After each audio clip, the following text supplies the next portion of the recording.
Welcome to another edition of Anthony T's Horror and Wrestling Show. In this edition, I'll be talking to the creators of Starring Sonya Devereaux, as there's a new issue in that series that's out called Scream Queen Summer Camp Massacre, which features the likenesses of Brink Stevens, Tiffany Shepis, Linnea Quigley, and Michelle Bauer. I will be talking to the writers, Todd Livingston and Nick Capitanis, and artists Brian and Brendan Frame. That's happening next segment. So it's a very long interview. You will love this interview, trust me. Then, in What's Anthony T Watching?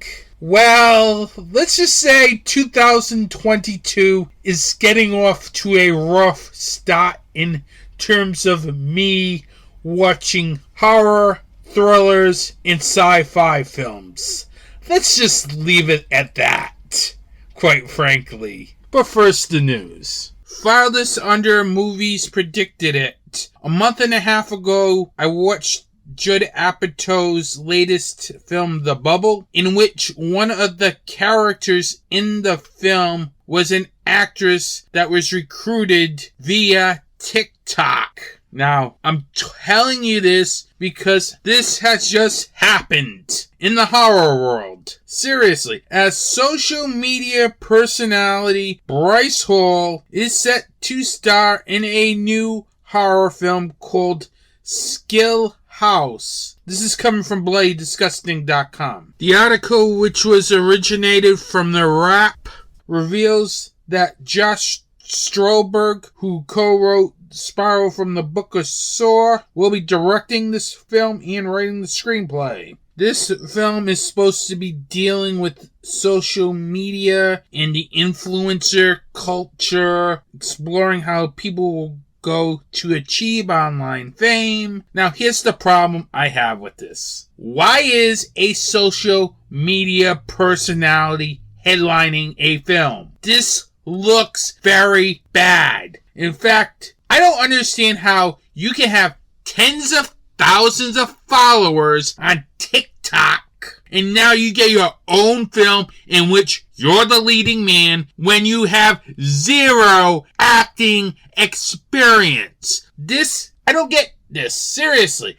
Why couldn't the producers of this film find an actor? This is a slap to every actor who works hard, who goes through the motions. But sure, you can do some crazy videos, promote some stuff online through Instagram, dance on TikTok, and then get rewarded with a film in which you're the lead actor in it. This is a slap. I don't get this. Seriously, is this going to be the new way Hollywood casts films through TikTok? Because if that's the case, then these movies are gonna suck. I'm gonna tell you that right now. They're gonna suck. It is a slap to every actor and every actress that has ever trained to be an actor, who has put in 10, 12-hour days filming so that this kid with 10,000 followers gets to have his own film in which he is the lead star. Seriously, I don't get it. This should be very alarming here, people. That if this film succeeds, this may change filmmaking. And I don't want to see filmmaking change. I like to see actors and actresses who hone their craft. I don't need some social media personality walking in from TikTok, having their lead role, while all the other hard-working actors and actresses left out in the cold. Seriously, this is not good for this business. I really think this is such a bad idea. Seriously. Will somebody stop this film? Seriously. I don't get it. I never knew who Bryce Hall was until I read this article. Why am I hearing about this in a horror website? I don't get it. I don't want to hear about TikTok or social media personalities. I don't get all this technology. Judd Apatow's The Bubble really predicted it on the head when one of its characters is in a major franchise that was recruited off TikTok. Just amazes me. And it's really a slap to everyone who has worked hard over the years to hone their craft in acting, whether it's in big budget films or low budget films. It's just a slap in the face. And it's just disgusting. Seriously. This can't be the future of filmmaking. Please no.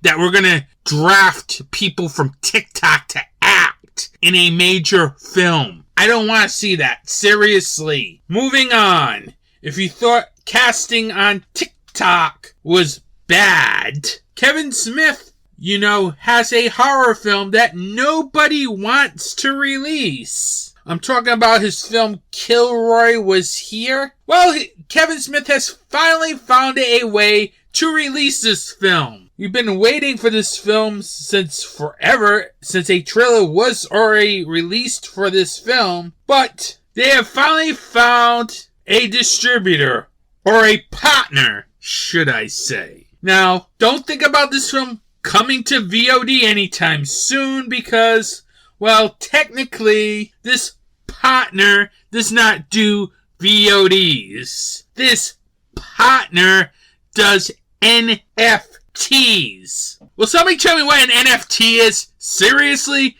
Because literally, I have no clue what is going on here. And I'll read more into this story. Smith and the producers of the film partnered with Secret Networks legend AO to launch NFTs of their horror anthology, Kilroy Was Here. This will be the first film released in this format.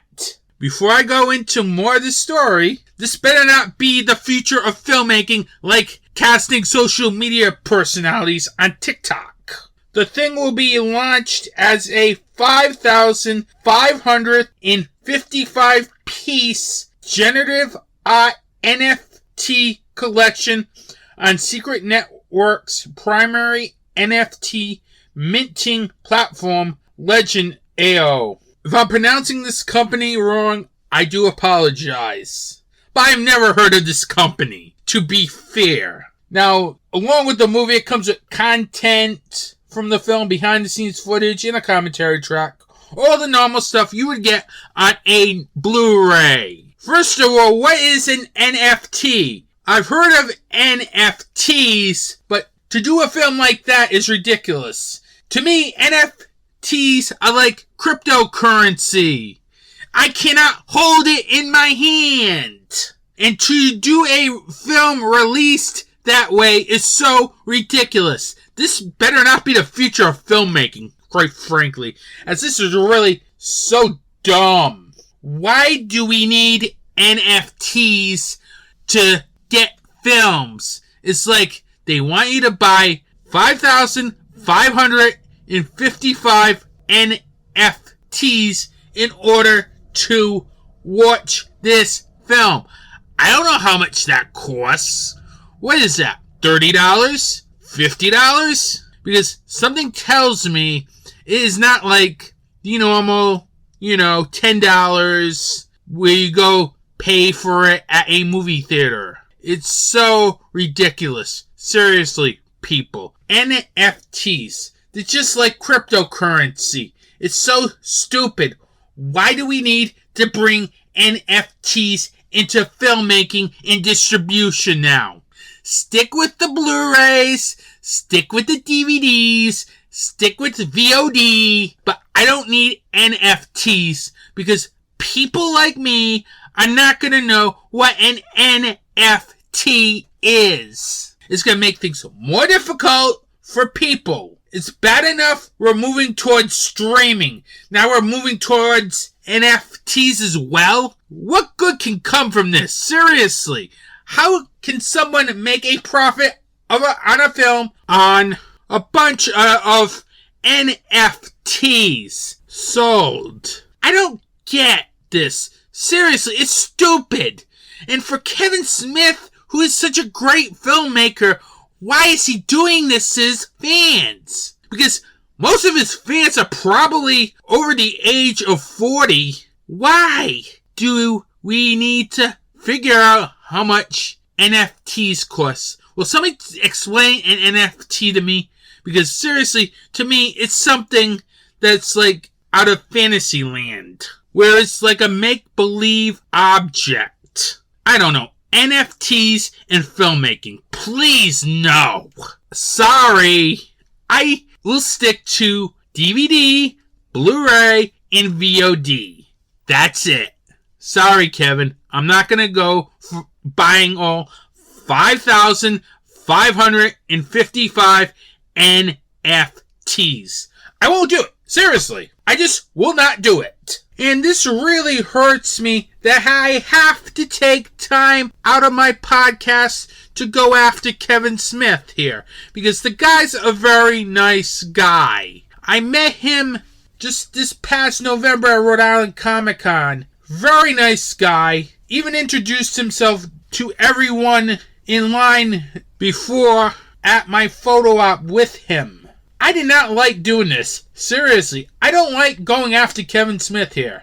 This is worse than not having a major horror convention in the southern New England area. But I have to call him out when things like this happen.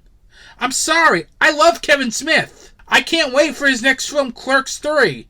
But when you do something that irritates me, like releasing a film through NFTs, I have to call it out. It pains me to do it. It just does. I'd do the same if AEW did something utterly stupid. It just pains me that I'm talking about Kevin Smith and this idiotic idea of releasing Kilroy Was Here through NFTs. But it's a news item, and I have to talk about it. It's bad enough I had this, plus I now have TikTok stars trying to become movie stars. Now I have to deal with this.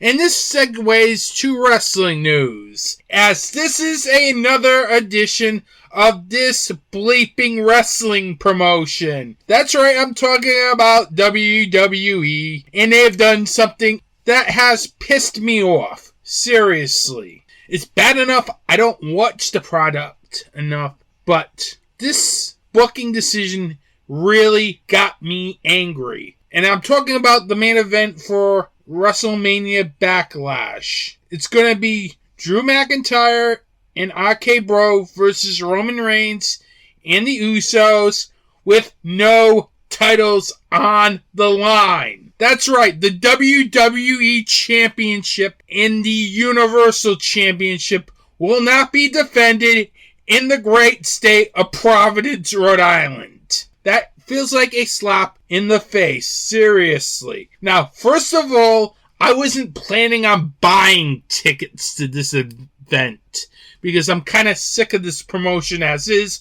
Why would I buy a ticket to this event where it's like 20 minutes from where I live? Seriously. Second, I can watch it on Peacock for $9.99. So why would I go to the event? But this feels like a slap in the face in the way they are treating the Providence market.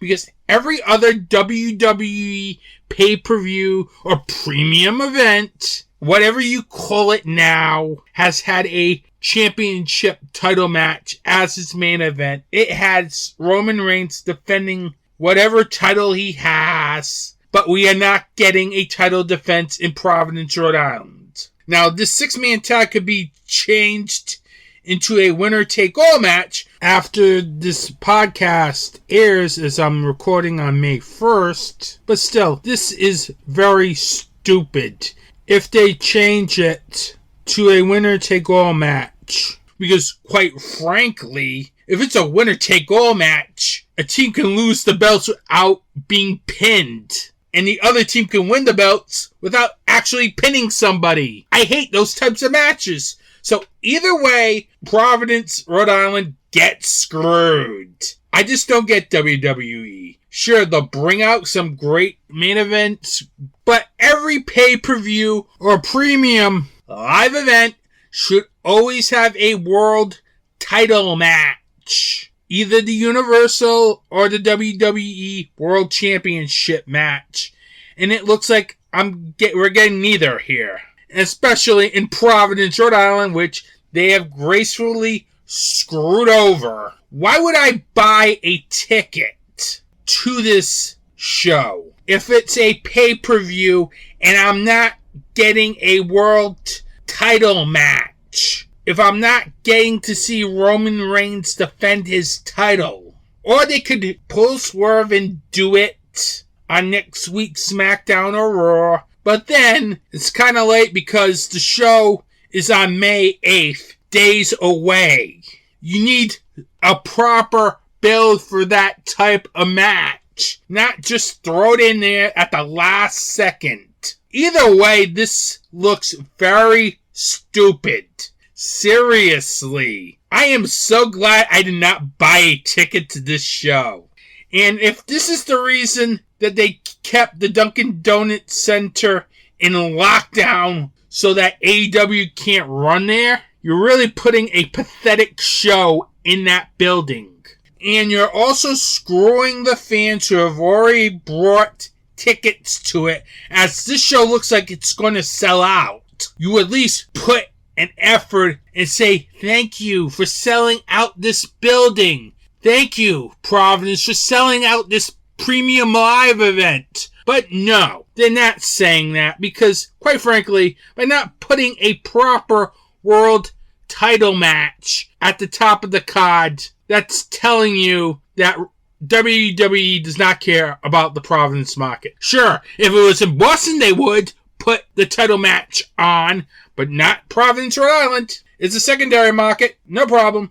But if we were in Boston, you will definitely get a world title match at a pay-per-view. I can't stand WWE. Seriously. That's why I keep calling this wrestling promotion, this bleeping wrestling promotion. Because this bleeping wrestling promotion does really dumb things. Seriously. And to who are going to sell out a pay-per-view for you guys, it's wrong. Seriously. Let's move on to something that I'm really excited for. On the April 20th edition of Dynamite, AEW and NJPW New Japan Pro Wrestling announced that they will be having a joint pay-per-view on June 26th at the United Center in Chicago, Illinois, called Forbidden Door. This will be a joint pay-per-view of the two wrestling promotions. This is something I've been really looking forward to for quite a while. Ever since AEW was formed, I was hoping for a joint AEW New Japan Pro Wrestling show, and we are getting it. Now, tickets for the event go on sale May 6th. I will bet this show will sell out quickly, and it'll probably be much better than the ROH MSG show back in 2019 when New Japan run a joint show with Ring of Honor in New York City during WrestleMania weekend. I really cannot wait for Forbidden Door. Seriously, this is going to be an epic show. Some of the matches I would love to see on this show. I would love to see Kuchika Okada versus Bryan Danielson. I think that'd be a very good match. But if Kenny Omega comes back around that time, I don't know if you do Omega Okada again just yet. I think really the smart thing is with Okada is to have him go up against Bryan Danielson. I think that would be a money match and probably main event the show, as I really think that could be a match of the year caliber type of match. Also love to see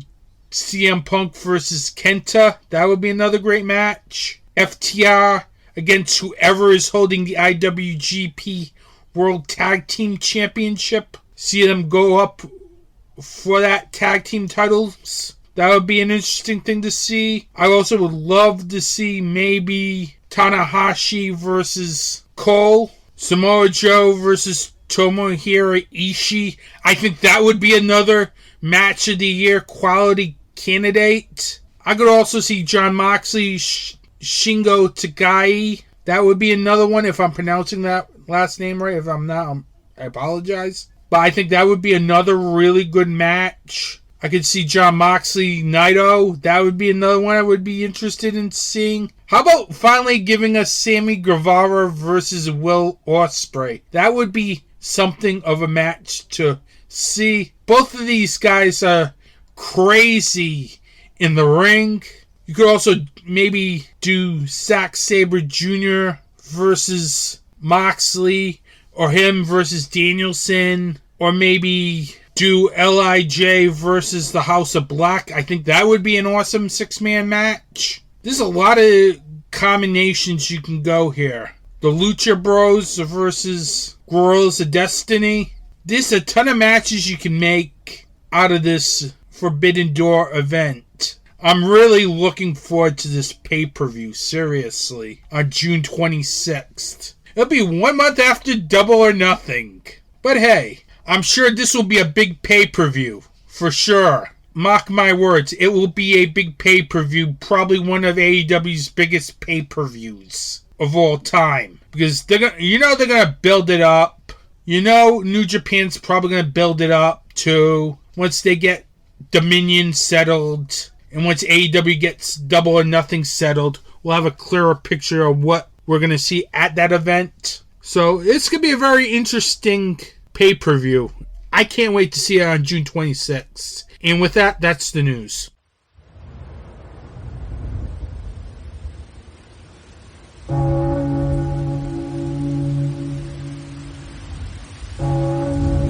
Welcome to Dark Discussions, your place for the discussion of horror film, fiction, and all that's fantastic. A weekly podcast where the discussion is about the most recent horror and genre films. Intelligent talk on a genre that deserves intelligence. A conversation between co-hosts discussing not only the film, but also the connotation that the directors and screenwriters are trying to articulate. When you want more than a review, listen to Dark Discussions.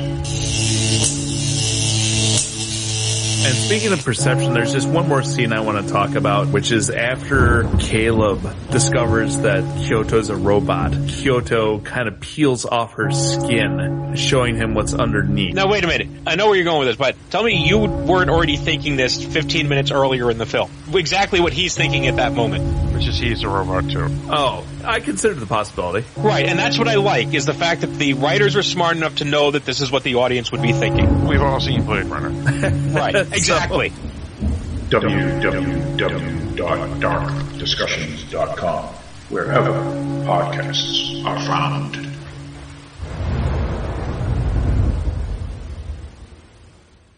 Welcome back to Anthony T's Horror and Wrestling Show. I am here with writers Todd Livingston, Nick Capitanis, and artists Brendan and Brian Frame, as they are here to talk about their comic series starring Sonia Devereaux, as their latest issue of that series, Scream Queen Summer Camp Massacre, which features the likenesses of Brink Stevens, Tiffany Shepis, Linnea Quigley, and Michelle Bauer are in stores. How you all guys doing today?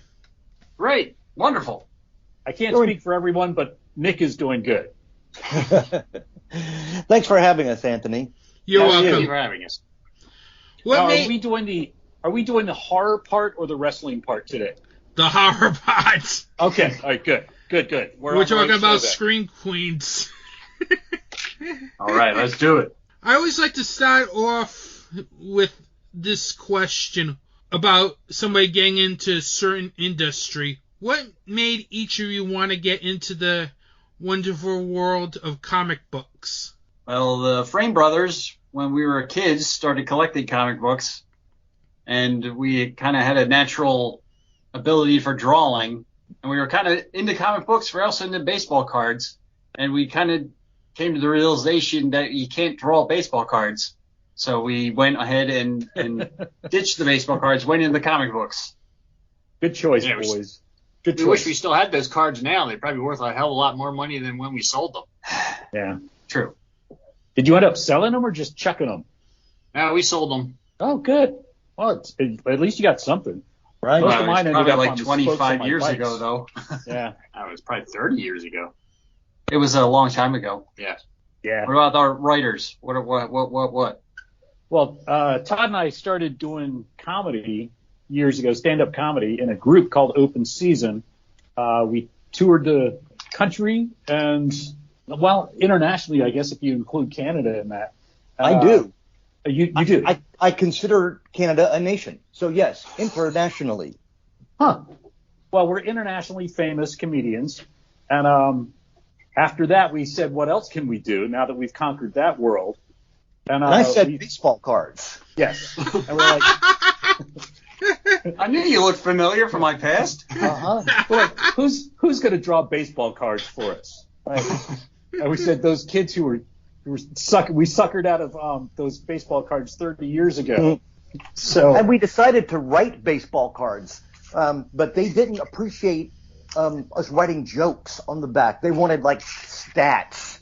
Yes. Boring. And it is hard to come up. So they fired us. Come up with numerical jokes, but we gave it a shot. Most of it was 0.69, and we thought that was really hilarious. Uh-huh. Yeah. Bats right, throws left, swings middle. It was never. They didn't like that. Throws right, bats wrong. That was a good one. But anyway, from there, Todd and I were like, well, we're lazy and we don't want to go outside and do stuff. What can we do writing?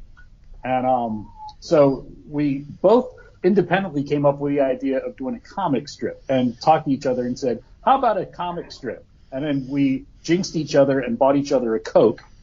And so we started writing a comic strip, and we found these two incredible artists who could help us out. Who was that? They couldn't do it, and then they suggested we get the Frame Brothers. Oh, of course. Yeah. They were good guys. That's It's a another shame one. we had them killed. That was another one of my baseball quality jokes. It was actually the Frame Brothers were our first choice and only choice. And so we started doing America Junior together, the four of us. Yeah, Nick, that joke was a real home run. I don't get it. What were some of the artists and comic writers inspired you to do comics for a living? Artists, go with Jack Kirby, Alex Toth, Steve Rude, John Byrne, George Perez, all the classics. Yeah, Kevin McGuire, and all the rest. For me, it was Satchel Paige, Babe Ruth, Mickey Mantle, of course, was a big one. I never wanted to write comics. I did collect them when I was a kid, but never had any intention of writing comics. Another writing partner and I, Bob Tennell, we wrote a screenplay, and it was about like a big monster rally, like House of Frankenstein. And as soon as we finished it, then Universal announced that they were going to make Van Helsing, and so the movie had no chance. But a skilled and famous artist, besides the frames, named Neil Vokes, said he wanted to make it into a comic book. He would draw it as a graphic novel. And so he adapted our script, and Image Comics put it out, and it was a big hit. And then all of a sudden, I'm a comic book writer. Mm-hmm. And because Todd did that, I became a comic book writer later. Because I can make Nick do all the work. Yes, and I'm happy to do it because I have no life except hanging Baseball. out at this poolside, which no one can see, unfortunately. With your drink with the umbrella in it. I do look fantastic. You look magnificent. Mm-hmm. And this blowfish. Can you guys see that? We have to put it actually in front of your face. This is terrible is. radio. Terrible radio. Yeah, this is only for radio, thankfully. Now, I came across starring Sonia Devereaux last year when I was at Terrificon at Mohegan Sun in Connecticut, where I met the Fram brothers. Tell me about the series, and how did all of you come up with the idea for the series? Well, originally, Sonia appeared in the webcomic that the four of us worked on, called America Junior, which was about a small town that finds out in their town charter they joined the Union on a temporary basis, and it just expired, so they have to become their own country. And Sonya was the ex-second wife of the main character, Darren. Third wife?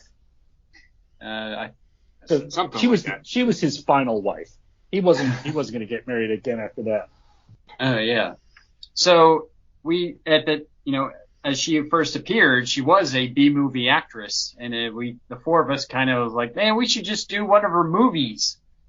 So for like a month, because the strip ran Monday to Friday, one a day, for a month we did her movie, which was Vampire Revolution 4, The French Kiss of Death. And then we just enjoyed doing it so much, we just spun it out into its own comic book. Mm-hmm. Todd and Nick, would you agree? Yes, the frames were drawing posters because, as like they said, we only did it 5 days a week. So on the weekends we had just one shots of something going on in an American Junior, and so they on a couple of occasions drew posters of the horrible movies that Sonya was in. And that was an inspiration for us to spin it out as well. So everybody contributed to this except me, I think. I don't know if I contributed anything. You were the handsome muse. Yes, I was there to inspire the others to create art. Did we lose Todd? No, I'm here. I'm listening. Okay. Listening. And what did you do in all of that, Todd? Went to the pool. No, that was me, Todd. I went to the pool. We'd done the comic strip for about, I don't know, 6 years. Often we did 2 separate runs of it, and we really wanted to do a traditional comic book, instead of the web strip. They're completely different forms, and so we just found a great groove into adapting these fictional movies into a 30-page comic. Except for Scream Queen Summer Camp Massacre, which is 48 pages long. Mm-hmm. And I don't want to toot our own horn here, but I think it's a brilliant freaking idea what we've come up with. That in a comic book we have a movie in its entirety, and we also see the real life of Sonya behind the scenes. So you get both real life and a film, a complete film that's, the B movies that we always go to the midnight movies to watch, the stuff that was on Cinemax late night. And so you get to enjoy a whole bunch of stuff throughout this. And they're funny. That's really the main selling point in my mind, is that they're funny and they look fantastic, and Sonya's really sexy. We just got some Facebook messages from a guy yesterday who was like hitting on Sonya, thinking she's a real person. We get those more often than seems possible. I got a telemarketing call today, looking for Sonya. Uh-huh. Wow. Really? It was one of those, there's something wrong with your account. Someone has charged something to your account. Please, hit 1 to talk to a representative. So I hit 1, and they were trying to reach Sonya Devereaux. Oh my! How would that even happen? I don't know. I guess through the Instagram account. Wow. Because my phone number is attached to that. Ah, that's fantastic. And did you say, 1 second, please, I'll go get her? Yes, Hello, I led them on this for about is 30 Sonya. minutes. What's that phone number again? What made you want to also explore the inner workings of Hollywood in the comics? Well, that's it's an extension of Sonya. I lived in LA for close to 30 years and was involved in the business, and it's such a ridiculous business. Movies, and just B movies are such a small and tight community. I don't know. It just made me want to poke fun at it. I don't know. Mm-hmm. Yeah, I mean, it's like when you see a dog or cat, you want to pet it. That's the feeling. Yeah, and people love movies. They love the behind the scenes stuff. They love the bloopers. Years ago, I don't even know if you remember this, Todd. We pitched an idea for a TV show called The Pilots. Right. And it was all about a production company that puts out pilots. They never get made into TV shows. So it was a little bit like Sonia in that they're all standalone television shows. And the people we pitched it to, they had no idea why anybody would be interested in the inner workings of television.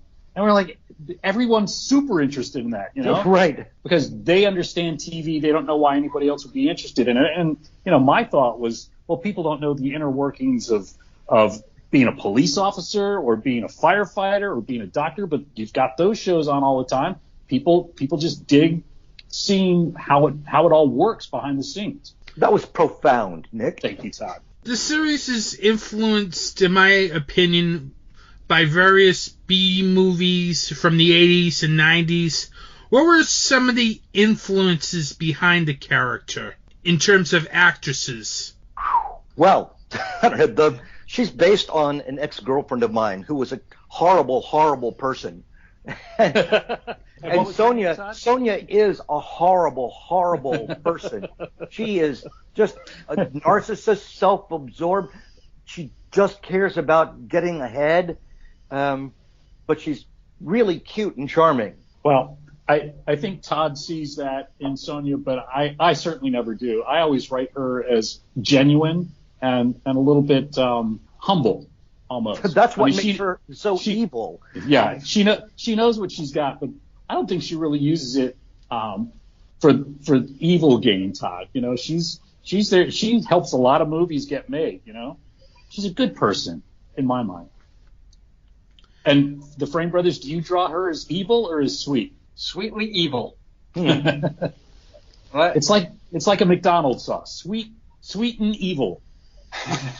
Exactly. Like visually, I don't know if we actually based her off a person or not.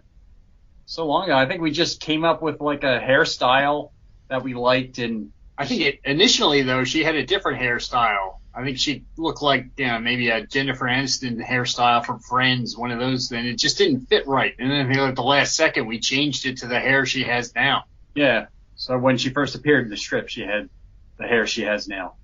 There was like a secret. I don't know if Todd and Nick knew that or not. But and just like actual women, she becomes prettier as she grows older. That's right. Absolutely. Oddly enough, I don't think she's grown older. How does that even happen? Well, it all takes place the sun. The Earth goes around the sun, and we measure time by how many days that takes, and we call it a year. Oh, go on.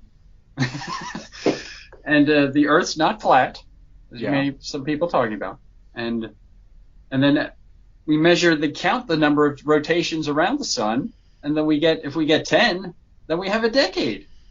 Huh. 10 rotations around the sun is a decade. Okay. All right. That's not me. It's not the Frame Bros talking. That's science. Oh, I've heard of that stuff. Yeah, it's true. Nick's just funning because the Greeks invented counting. Yeah, we had a different system for it, but it was passed down from generation to generation. And he never lets us forget it. I noticed that each story starts with some sort of introduction before getting into the film that you're supposed to be reading. Why do you always start the story that way instead of jumping right into the film? Well, that's a clever little premise that I believe Todd came up with that.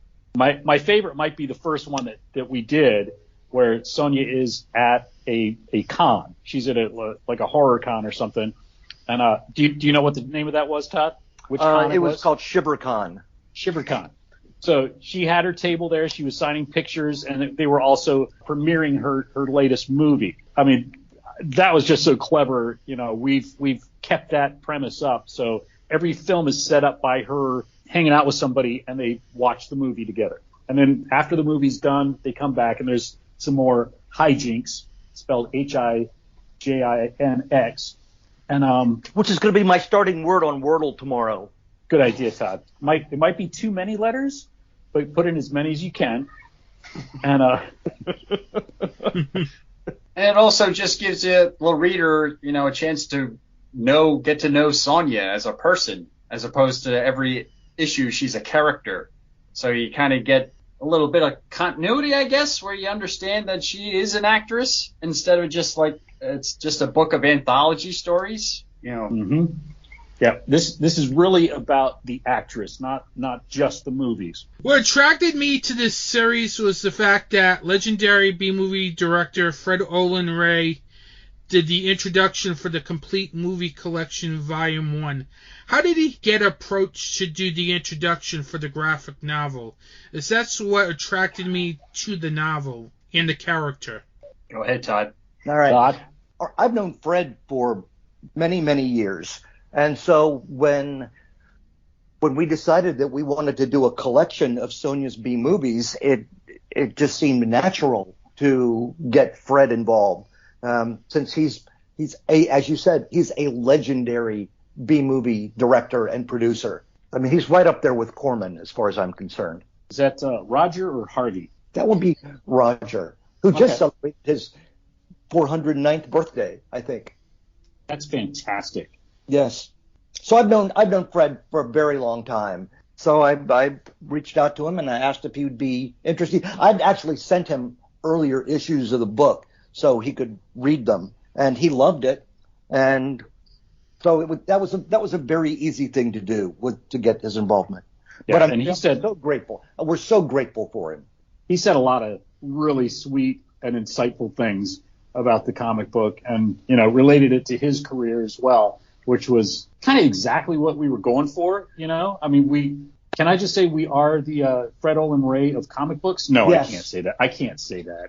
Well, you just did, so I guess it's... I did. I can say that. After we make 209 more, yes, I know. you can. I know. The guy's pumping out like 10 movies a year, so we got a little work to catch up. And not only did he write the introduction, did you see that he's actually in one of our comic books? He stars in one?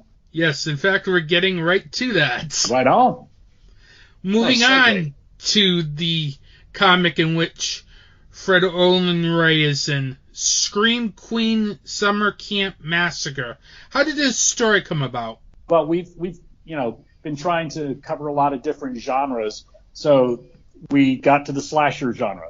And Todd, again, is our connection to all the Scream Queens that are actually in the film. We wanted to have a director in it, and who better than Fred Olen Ray? So, this is all Todd's connections in the Hollywood world, knowing these folks, being friendly enough with them, and us putting out a good enough product that they'd want to be involved in it. Well, wasn't Brink? She was like in negotiations with American Mythology about appearing in a book or something. Wasn't that a thing?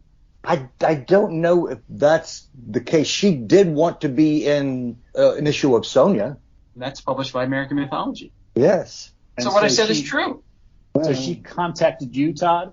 No. I was told, as what the publisher was told, that Brink was interested in being in starring Sonya Devereaux. And so that was brought to my attention, and I got excited and thought it would be fun to have a couple of other Scream Queens as well. Michelle Bauer, who's worked with Brink quite a bit, and Tiffany Shepis, who I've known for a long time, is wonderful. I don't know Linnea. I mean, I've met Linnea once, but I'm not really friends with her.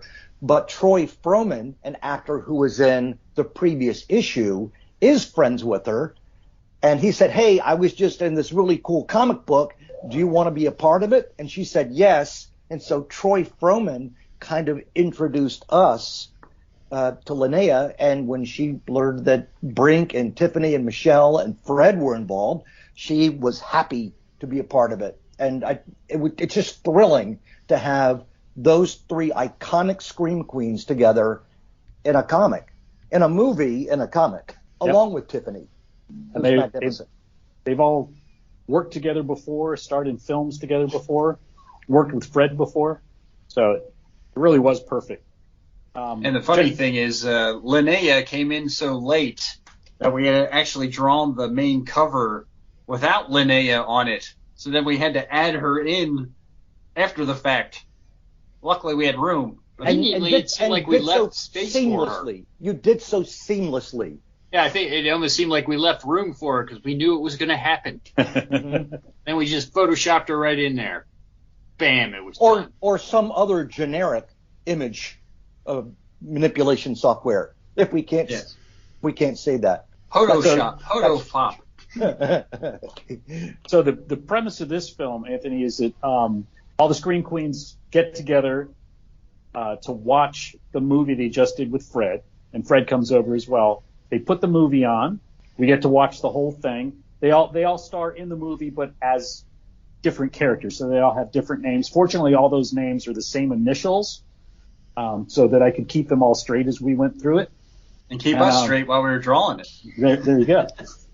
And at the end of the movie, we go back to the real life, and there's a twist in it. It's a movie within a comic book, we like to say, which I think it's the only time it's ever been done. So we've kind of warped time and space with this one, and the world is a better place because of it. What was it like? Yes, we even snuck in a Higgs boson particle.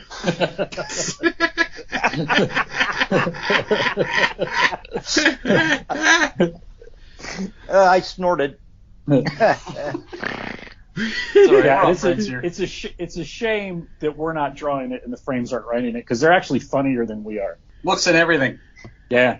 Brandon and Brian, what was it like trying to draw each of these actresses to make them look as accurate as possible? It was one word: Google. Yeah, it was actually kind of hard. Trying to find reference from movies from 30 years ago. We did the best we could. I think it turned out pretty good, but it wasn't that easy. I think it turned out great. I mean, you can definitely tell the difference between all the characters, and that they are the actresses that they're portraying. Yeah. And I know usually you guys get a lot of reference photos from the person. Is it that you didn't need them, or that they didn't provide them for this project?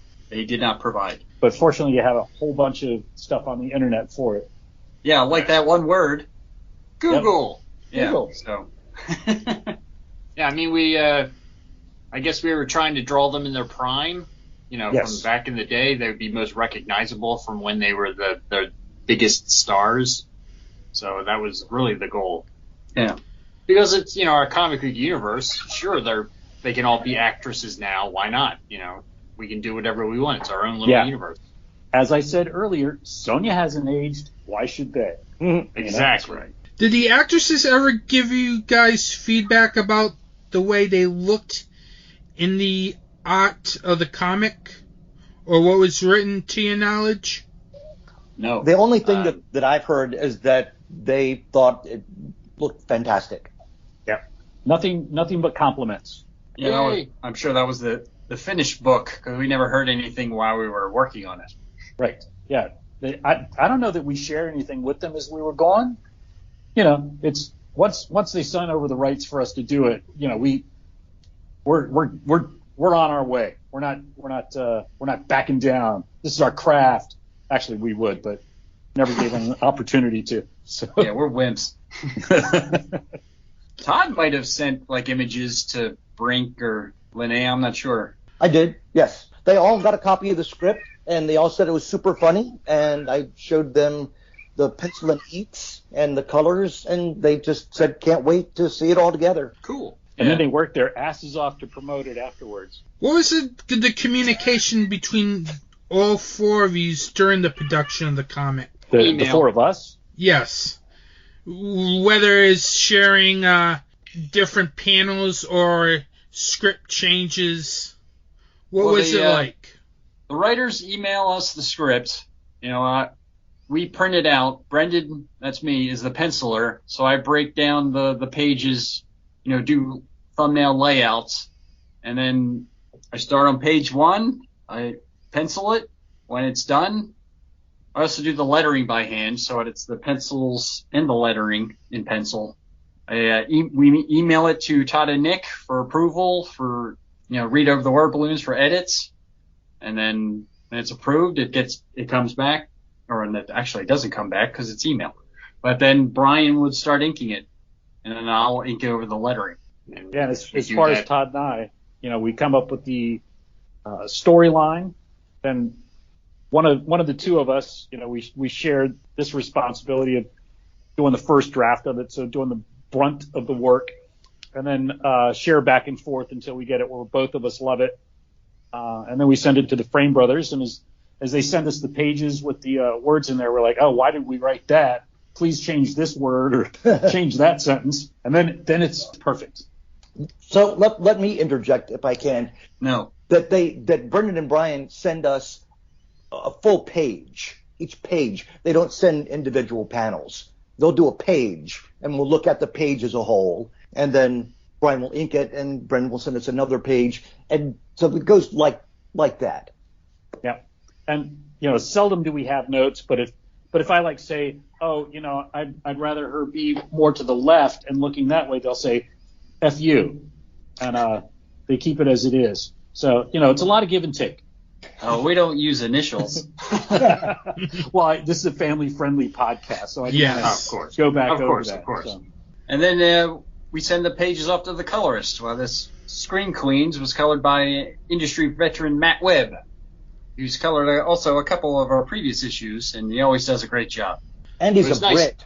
Yes. It's nice to use different colorists just because it helps differentiate the movies. It gives each movie an individual look. So we like mixing up the colorists when we can. Mm-hmm. The comic has great cover art with the Scream Queens front and center. What gave you the idea to have the design of the cover art be something like that, as that would be something that would probably stand out back in the video store days? Well, that's kind of what we're going for with the covers, is not so much as a comic book cover, but as a movie poster. So our design thought process is more towards movie poster as opposed to comic book. Because the initial idea was that the covers, or the main cover, was the movie poster, like in a frame that you would see, like in a DVD case. Yeah, DVD case, or you would see at a theater. But none of Sonya's movies would be in a theater, so DVD case or B-movie theater. Yeah. Now here's a place where the frames do let us have a little bit of interaction with them on drawing. They'll come up with 4 or 5 sketches of what they think the main thing should be, and Todd and I say, oh, we like 2, or I like 4. I like this part of number 3. If you can throw that into number 5, So then we just ignore all that and draw number 1. Right. Exactly. Like it? Just kidding. And hope it doesn't turn into a big number 2. Yeah, I mean, they actually listen to us at that point. I don't know what's going on. Maybe they're a little more relaxed just with the cover, but that's the golden time for our relationship here. We always have a variant cover for the Sonya, because everybody does variant covers now, and we just love doing the classic comic book parody covers. And what was the variant this time? It was the Avengers 181. 181 by George Perez. 7 of you will remain as Avengers, the rest of you are out. But this one, it was 5 of you will remain as Scream Queens, the rest of you are out. Yeah, so we got to go through all the 80s hairstyle reference to just find all these different women's hairstyles to put, as Scream Queens all around the cover. Now tell everyone what a variant cover is for those who are not familiar with comics. All right, well, publishers like to put out multiple covers for a single issue. So you would have a main cover, and then you have a variant, usually by a guest artist, or sometimes there's a theme. Yeah, it's just to make the book more sellable. If you'll buy the multiple covers, it makes the publisher sells more books. Yes. That's only why they do it. Some people are fine buying one cover. Other people like collecting the covers of that issue. It's entirely up to the collector or the reader. How long did the process from writing to completion take on this comic? Next question, please. Well, the writing takes 2 to 3 years, and then they draw it in a couple of days. So that's my impression of the whole thing. Not quite. Well, this one was especially long because usually the issues are 30 pages, and this was 46. So we had 16 more pages we had to draw, so it definitely took longer. But they draw about a page a day. Yeah. Yeah. Which is it's outrageous. And they do all the lettering by hand as well. Yes, we're old-fashioned that way. You used Indiegogo to fund the printing of this issue. Either you or the publishing company. Tell me why Indiegogo is used more often for funding printing of comic books. Money. I don't know the answer to that question. The campaign is run by American Mythology, the publisher. I don't know why they chose Indiegogo, but I believe it's because there are more people on Indiegogo who are looking for this type of project. Yeah. Rather than movies or gadgets, technology. I don't know. But the idea. I mean, going through the COVID era, when comic books shops were closed or open, but no customers were willing to go in there. They had to come up with some other way of making sure that copies got out. And this was a good plan to get this in front of the public's eyes and get people interested in purchasing the product, even if they're not able to go to a store or willing to go to a store. So it worked, and it's something that'll probably keep going forward from here, even if we are completely done with COVID now or in the future. Yeah, and it helps generate revenue for the publisher. Every penny helps. Yeah, because the fact of the matter is, American Mythology Productions is not Marvel or DC. They're doing what they can to keep the books alive. Yeah. And so are we. We donate all our salary back to them just to make sure that they do well. At least I do. Salary? Well, what at least I do. I've already got my millions. I don't need $1 million off of every copy like we've been getting. Oh. What's next for the Sonia Devereaux series? Todd? We are in the process of writing the next script, which is a movie called Alien Queen's Revenge, which is a sequel to a movie called Alien King. And like each of the previous comic books, all our books have real actors and actresses in them, or most of them do.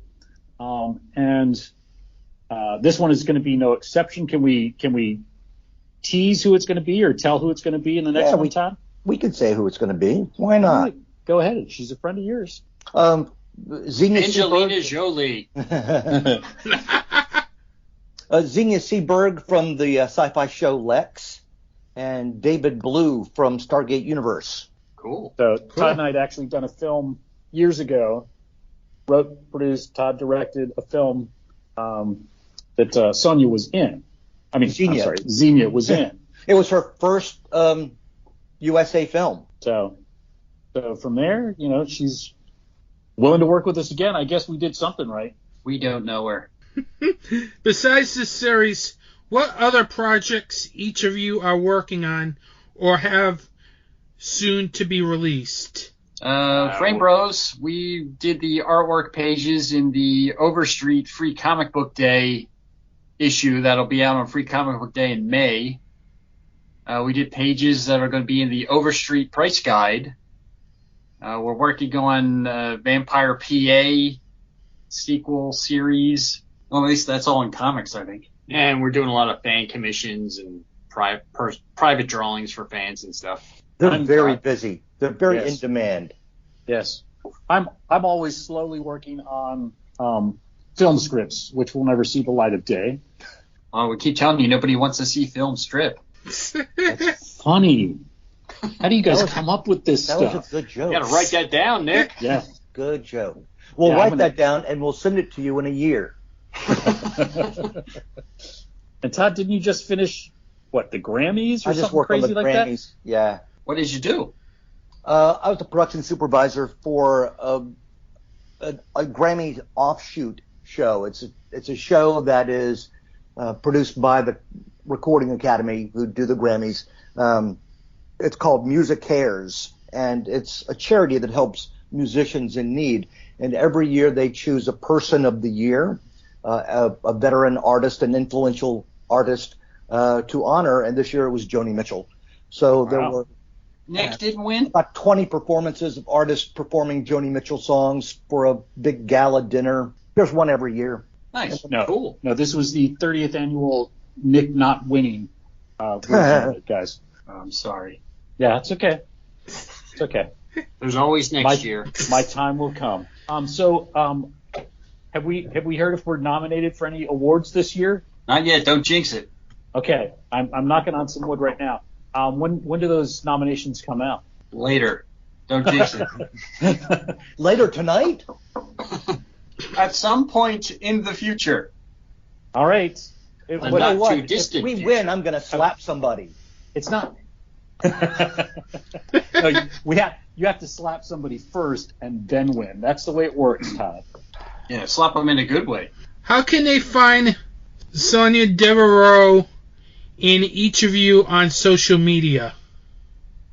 Well, you can find the starring Sonia Devereaux comic books at AmericanMythology.net. That is the publisher's website. Yeah, she has her own page on their website. Yeah, it's right there. You can find it easy. The Frame Brothers were on Facebook at the Art of Brendan and Brian Frame, and then Instagram's The Frame Brothers, and we have our own website, which is brosframe.com. Sonia is on Facebook, starring Sonia Devereaux. She's got her own Instagram account as well. I'm on Facebook. What? Which is starring Sonia Devereaux, her Starring Instagram. Sonia Devereaux. Mm-hmm. I'm on Facebook with both my personal and comedian Nick Kapitanakis, and then on Instagram I'm author Nick. I'm Todd Livingston everywhere. Everywhere I go, I'm Todd Livingston. Everywhere he goes, people say, "There goes Todd Livingston." That's the Todd Livingston? The Todd Livingston. And Todd Livingston. Let me just say this on this family-friendly podcast. It smells so much like weed where I am right now. Are you in Los Angeles? No. I'm sure that's not a coincidence. It's very weedy here. Wow. That's my favorite breakfast cereal. Wheaties. Mm-hmm. I know that I think there was something that Full Moon did one time with like a Wheaties box for I think one of their Evil Bong films or something. Maybe. I don't know. I love Full Moon stuff though. Well, Nick, Todd, Brandon, and Brian, I want to all thank you for coming on to this podcast. Thank you. Thank you for having us. Thank you, Anthony. You're welcome, and have a good day. You too. You too. You too. Every day there's a family struggling with hospital bills to care for their sick child who is fighting an illness. There's a woman who is fighting breast cancer and is having trouble making ends meet while paying for their treatment. And there are burn victims that are going through treatments to heal their deep wounds.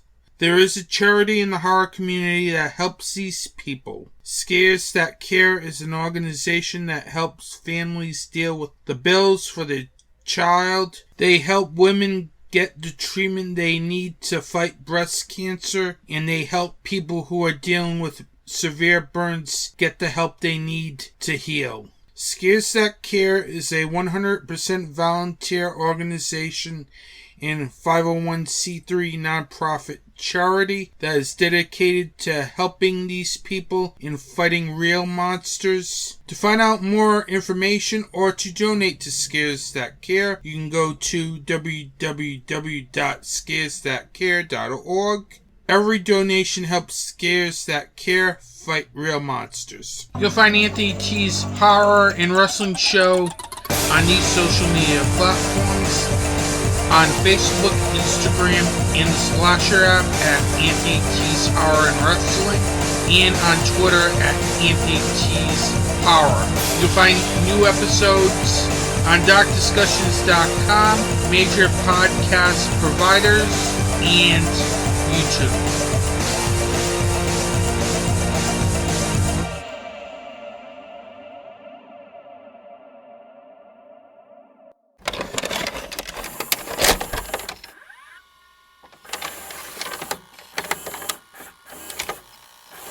What's Anthony T watching? Well, before I get into the film, I've been starting to watch more horror films as it's starting to pick up the pace now with the horror releases. As I've been recently watching stuff on Shudder and Netflix. Some of it's now becoming a mistake because I have right now 3 one-star films and we are already at the beginning of May. Last year I had 4 one-star films. Then the year before that, I had 3 one-star films and a half-a-star film.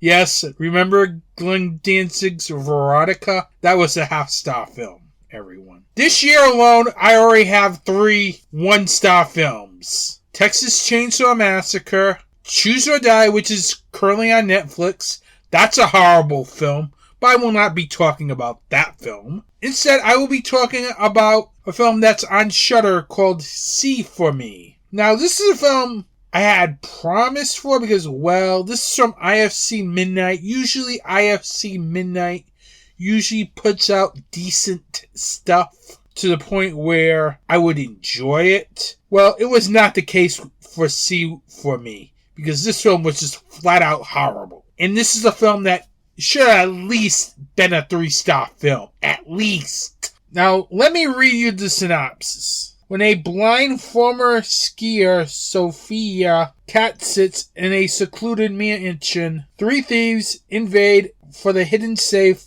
Sophia's only defense is an Army veteran, Kelly. Kelly helps Sophia defend herself against the invaders to survive. Okay, maybe there's going to be a little more action in this. Maybe this will be a good, solid film. Maybe it'll be a little suspenseful. Instead, I got none of it because the lead character in this film is so annoying.